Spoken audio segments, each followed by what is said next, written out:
Is David Wittenberg, and I'm going to teach a course that I am calling A History of the Jewish People in Antiquity.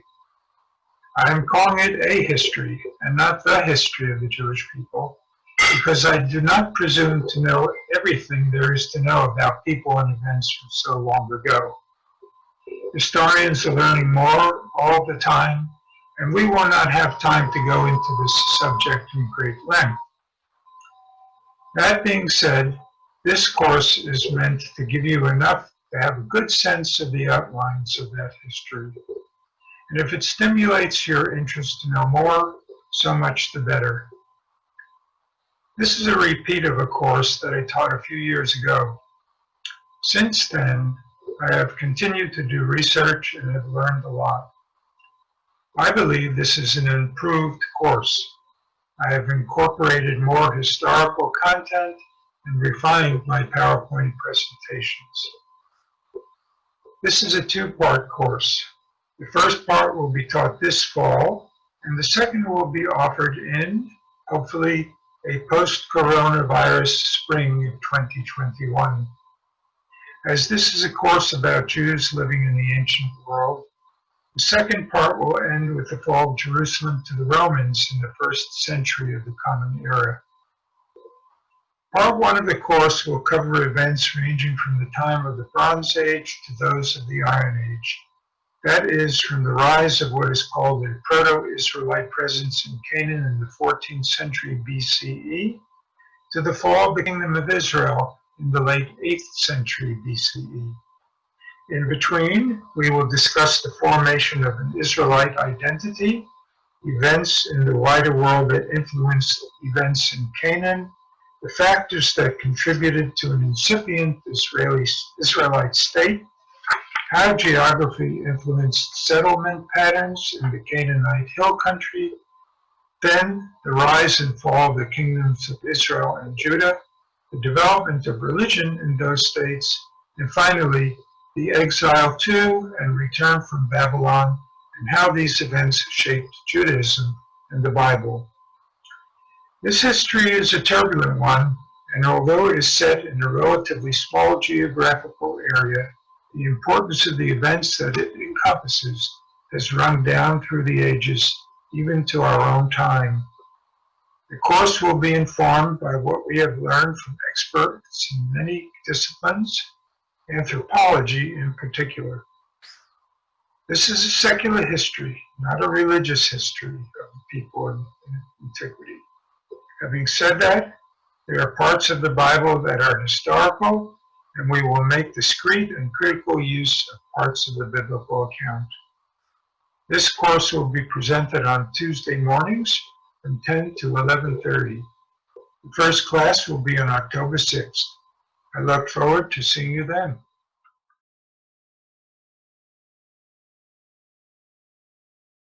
Good morning. This is Tom Adams again, and I want to give you a preview of the Scottish History course I'll be offering at Encore Learning this fall. Our earliest written record of the Scots comes from the Romans, who fought them for many centuries and constructed two walls to keep them away from Britain. When the Romans left, the Scottish kingdom was established in the 9th centuries, and Scotland then battled to keep its independence against the British for many years.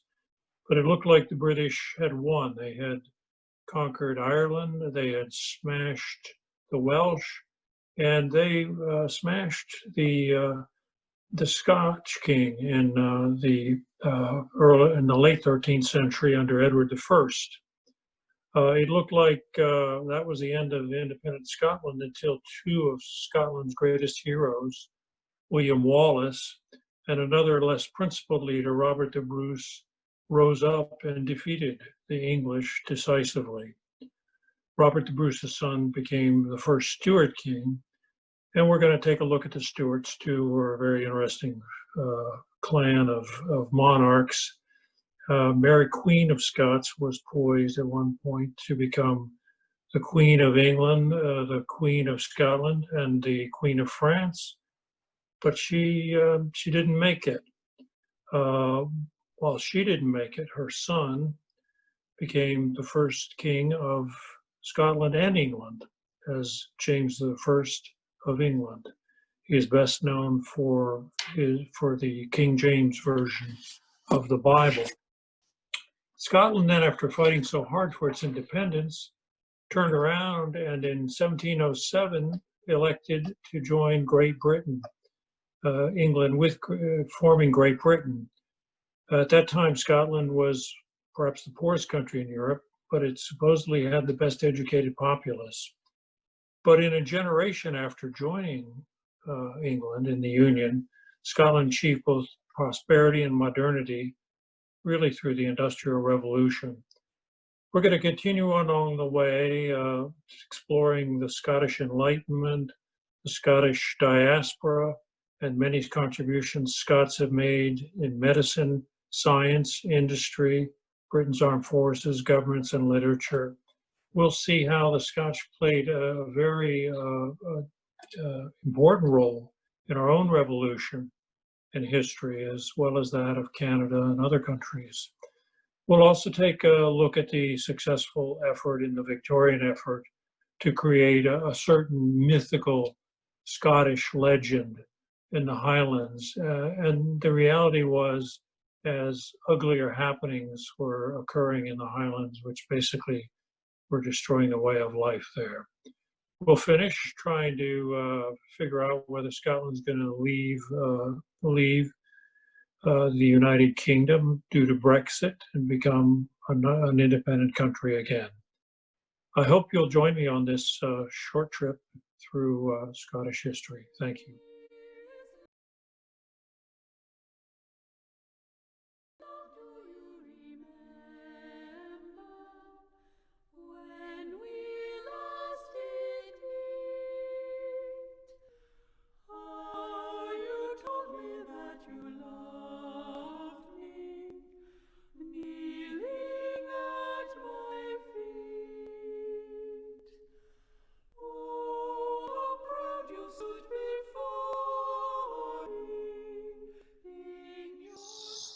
Arlington played a significant role during the American Civil War.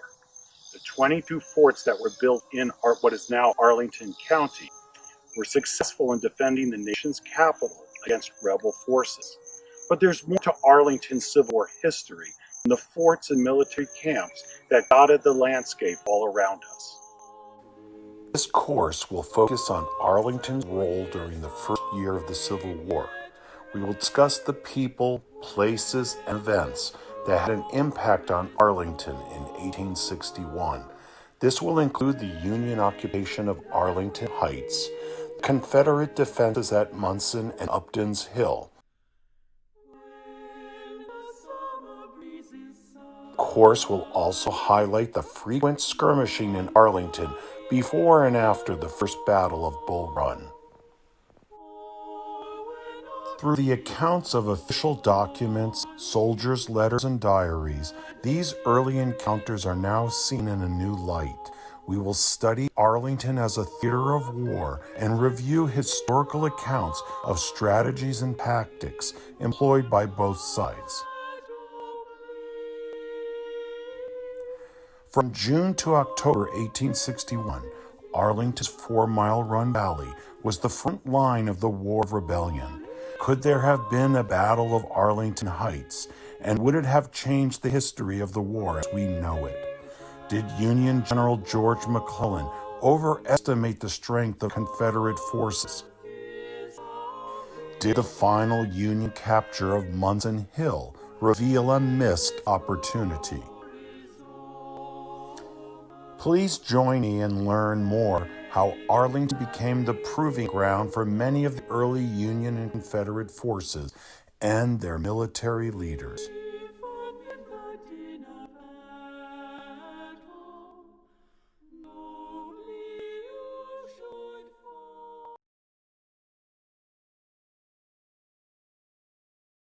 Hello, I am Charles Hertel.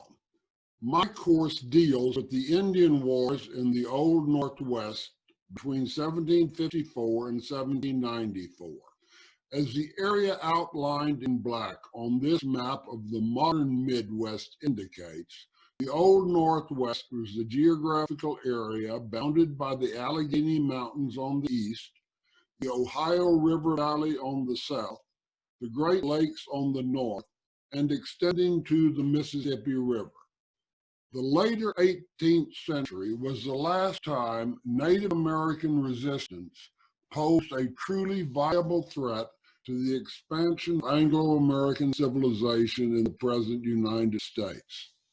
The forest Indian of the Old Northwest in the later 18th century fought his European and American adversaries under far more advantageous conditions than did his Plains Indian relative of the late 19th century.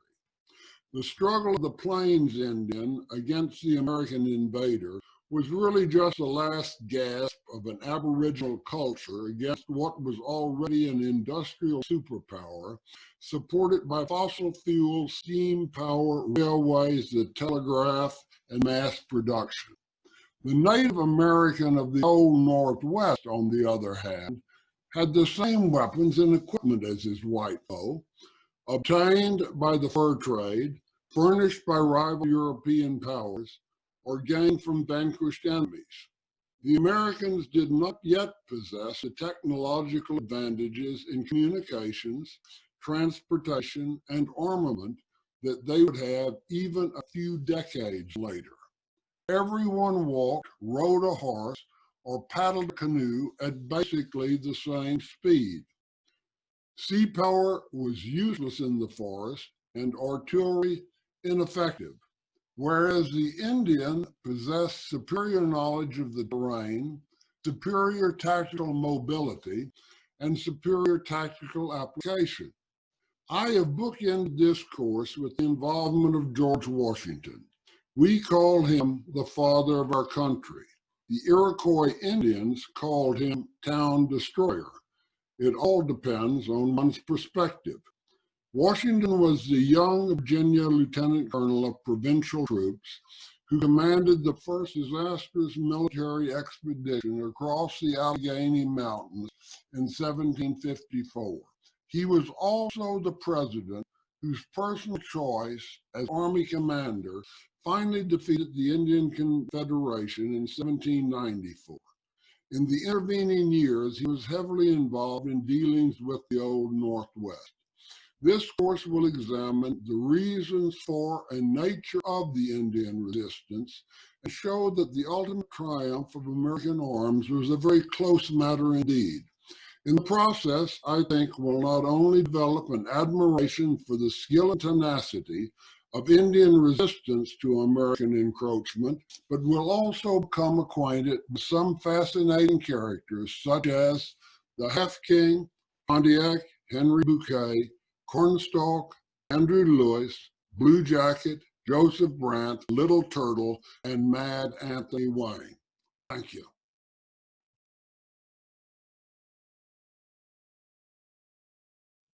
Hi, my name is Jim Grefer. As my title suggests, my class is an economic history of the United States in the decades beginning with the lead up to the American Revolution and goes through the beginning of the Civil War. Much history is written in military logs, scholarly and personal journals, and news reports, and so on.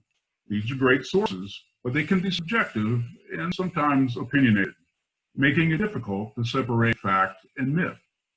But history is also written in business and financial records, census data, shipping and export logs, government bookkeeping, and so on. Economic analysis of these records can provide great insight into the incentives available to our leaders and give us a little bit closer to the truth of historical events. I intend to present economic analysis of many of the historical events and institutions of those times. For example, our history books say that the American colonists rebelled against Great Britain because of taxes and representation in Parliament. There's something, of course, to the story, but Americans were quite prosperous and wealthy. Great profits came from Great Britain. Also, England was the military superpower of the day. Also, those taxes were very tiny. Perhaps there was more then, And indeed, an economic analysis showed that there was much more to the story. For example, in early U.S., practically all of our wealth and prosperity came from farming and agriculture and trade of those goods with European nations. England was the great industrial power of the day. No way that our nation could compete with England in manufacturing industry. So what were our incentives then to divert resources away from that which made us rich, and how were we able to pull it off and become eventually a great industrial power ourselves? Another example, slavery, that peculiar institution. Slaves are not really free labor. To buy a slave in the 1850s cost the equivalent of 7 to 8 years of average working wages, money that could have gone in any of an assortment of investments available to the slave owners. Also, there were many poor white workers who certainly would have been available to work at low wages. So how did African slavery take hold in the South as the primary source of labor? Was it really more efficient than employing free workers? Were investments in slaves really more profitable than all the other investments available? And if so, why didn't slavery take hold in the North, and especially in the new territories of the Northwest? Most importantly, was slavery so profitable that Southern leaders would be willing to go to war to protect and defend that institution? These are just a few of the economic questions I intend to answer in my class on economic history of antebellum America. Thank you.